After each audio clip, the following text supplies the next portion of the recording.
Porque apesar da pressão da primeira-dama Rosângela da Silva para que Lula indique uma mulher ao Supremo, o presidente tem sinalizado que pretende indicar o ministro-chefe da Advocacia Geral da União, Jorge Messias, ou então o presidente do TCU, Bruno Dantas.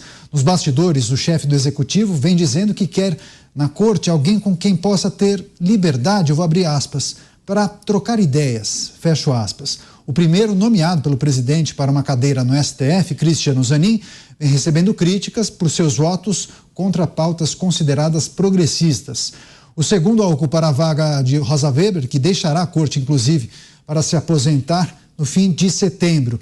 Vamos girar com os nossos comentaristas. Eu vou começar com o Cláudio Dantas em Brasília. Dantas, ainda que o presidente da República faça a indicação para um ministro da Suprema Corte brasileira, é recomendável que ele mantenha uma relação próxima, inclusive para passar a mão no telefone, ligar e trocar ideias? O que seria trocar ideias? Tomar tubaína, né? Tomar tubaína e trocar ideias é a mesma coisa, né? Olha, realmente a gente está vivendo aí um pesadelo contínuo. Não há nenhum tipo de pudor das autoridades em relação ali à investidura do cargo, né? Aquilo que é o compromisso que a autoridade deve ter com a instituição, o que aquela instituição representa. Não, é um grande clube de amigos. Eu indico o meu amigo, o meu advogado, indico aquele para quem eu possa ligar na madrugada.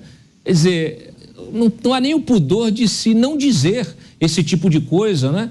A gente sempre tem aquela sensação, será que vai ligar, será que não vai ligar, será que vai pedir alguma coisa? Agora não, agora é tudo dito às claras.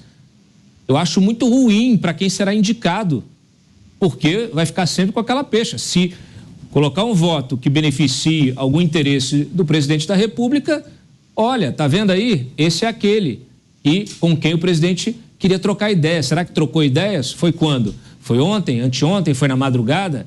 Não é possível que a gente ainda tenha de conviver com esse tipo de relação que vai além do institucional, vira uma relação pessoal. O presidente não tem que trocar ideia com o ministro do Supremo.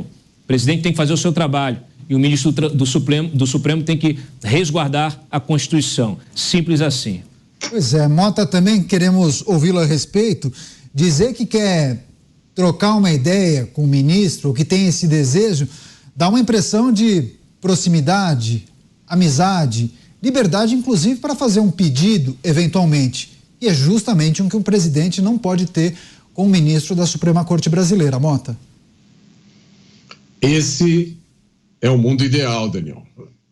A gente nunca viveu nesse mundo ideal e eu acho que a gente está há algum tempo já em direção ao oposto do mundo ideal, né? É um mundo onde, como Dantas falou agora, nem aparências mais são mantidas. É como se as coisas fossem escancaradas para a gente e se você não gostou, é problema seu. Influência política nas cortes é um fato da vida, acontece em todos os países, acontece nos Estados Unidos, eu já falei aqui várias vezes exemplos disso, no governo de Franklin Roosevelt, a corte era conservadora, depois virou progressista. Agora, em nenhum outro país, quer dizer, pelo menos nos Estados Unidos, não se discute na Corte Suprema assuntos com o impacto e a frequência como nós temos discutido aqui, né? A gente, por exemplo, só para dizer o que eu estou me lembrando agora, estão sendo discutidos nesse momento o marco temporal, que tem um impacto enorme na vida de todo mundo, a questão da descriminalização do porte de drogas para consumo próprio, né, que é uma expressão assim que sempre me espanta.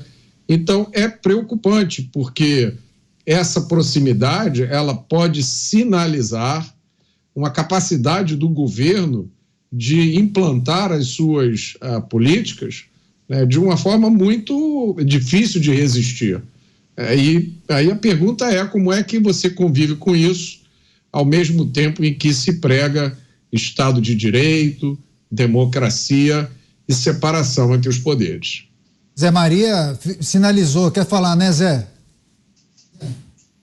Pois ele quer um ministro do Supremo, um amiguinho para tomar umas e outras, né?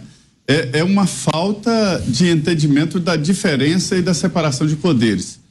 Daniel, me lembro claramente, no governo Fernando Henrique Cardoso, durante uma entrevista coletiva, e naquela época os repórteres eram sorteados, as empresas. Foi a primeira pergunta Ana Paula Padrão, representando a TV Globo, a segunda Mônica Valdivogo pelo SBT, o terceiro eu. A minha pergunta, diante de uma disputa política de Fernando Henrique, presidente da República, com Antônio Carlos Magalhães, que era forte no Congresso Nacional, eu perguntei a Fernando Henrique se ele tinha medo de Antônio Carlos Magalhães. E ele deu uma resposta que eu nunca esqueci. Ele falou: senhor Zé Maria, ninguém constrange um presidente da República senão a sua própria consciência. E eu aprendi ali o seguinte: como deve ser um presidente da República, ciente dos seus deveres e das suas responsabilidades. Deveres, responsabilidades e competências e poderes. Um presidente da República tem que entender que o ministro do Supremo Tribunal Federal tem a sua prerrogativa e a sua necessária independência. E eu transfiro esta frase a todos os ministros do Supremo Tribunal Federal, de Fernando Henrique, lá atrás. Ninguém pode constranger um ministro do Supremo Tribunal Federal senão a sua própria consciência. O Zanin não traiu ninguém. Ele tem que obedecer à Constituição e à sua consciência jurídica. Os próprios ministros do Supremo Tribunal Federal saíram em defesa do ministro Zanin. Não é mais advogado de Lula Zanin, ele é ministro e ostenta nas costas esta pesada toga que traz responsabilidades. Então, a consciência dele tem que ser mantida, dele e dos próximos ministros a serem indicados pelo Supremo Tribunal Federal. Lula não está nomeando o presidente da República qualquer, não nomeia amiguinhos no Supremo, nomeia ministros do Supremo Tribunal Federal. Ô Daniel, vai lá, por favor. Deixa eu complementar essa questão aqui. Eu estou ouvindo aqui o Zé, estou ouvindo o Mota, e aí me vem à mente o seguinte: olha só, nós estamos vivendo um momento histórico que é muito, muito complexo, porque o político, ele passou, em função até de redes sociais, etc., ele passou a ser tratado como um ídolo, como um ícone, né? Como um grande artista, né? De uma celebridade, e isso vem mudando a forma como o próprio político se comporta. Não só político, as autoridades de uma maneira geral. Antigamente, e o Zé aqui é prova disso, o poder, aquele poder realmente consolidado, exercido institucionalmente. E era exercido em silêncio, né, Zé? Institucional. O verdadeiro poder era exercido em silêncio. E hoje... Não, hoje as autoridades, elas fazem questão de fazer o exercício ostensivo desse poder, como se estivessem jogando para a plateia, uma torcida inclusive que nem existe efetivamente. Então, assim, quando um ministro joga para a plateia, por que ele exerce o poder de forma ostensiva? Para quê? Quando um deputado faz isso, o presidente da Câmara, ou o presidente do Senado, ou o presidente da República...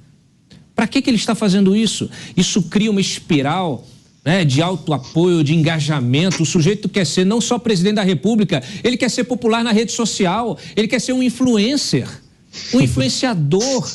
Olha onde a gente chegou.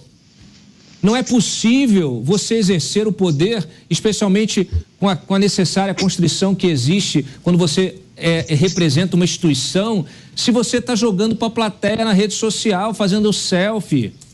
Entendeu? Então, assim, a gente está vivendo realmente um momento muito, muito complicado, muito difícil. Não é só no Brasil, não. Isso é geral. Isso é geral. Não se incentiva... hoje se fala em pacificação, mas se incentiva a polarização, porque sem a polarização você perde o engajamento. As pessoas estão preocupadas com a audiência. É inacreditável. Likes. Agora, o caminho aí... E likes, estão preocupados com likes, né? Eu autorizo, é uma imbecilidade completa, sabe? A gente está vivendo realmente tempos estranhos, como diria o Marco Aurélio. Eu acho o seguinte, o caminho aí para evitar esse negócio de tem que ser alguém para eu trocar ideia, para tomar uma cervejinha, uma tubaína, é você restringir a competência da Suprema Corte, que deve ser... É o Bolsonaro que falava. Exatamente, mas eu estou falando porque os dois se equivalem nesse sentido. Um falou que queria tomar tubaína, o outro disse que quer trocar ideia, né? Só faltou falar, quero tomar uma cervejinha igual que ele queria fazer com o Putin. Então, assim, é preciso restringir a competência da Suprema Corte a questões constitucionais. Simples assim. Pois é, inclusive várias pessoas criticando essa manifestação do presidente da República. Mota Márcia escreveu o seguinte: presidente da República querendo trocar ideia com o ministro do Supremo? Para quê? Para saber a parcial de alguma votação importante? Onde foi que erramos? Essa pergunta, Márcia, essa resposta eu vou ficar te devendo. Eu não sei te dizer onde é que foi que a gente errou. Essa é uma longa resposta, não vai dar no tempo que a gente tem aqui. Mas eu acho que, de uma certa forma, o Dantas tocou num ponto importante aí, que é a busca por lacração, a busca por plateia, especialmente, Dantas, essa atitude vinda de pessoas que não têm nenhuma familiaridade com esse mundo novo. Políticos que provavelmente não usam nem o próprio telefone, fazem como antigamente, né? Fulano, liga para o deputado fulano de tal, aí o assistente liga. Então não sabem o que é o mundo online, não sabem o que é a internet, não sabem da volatilidade da opinião pública.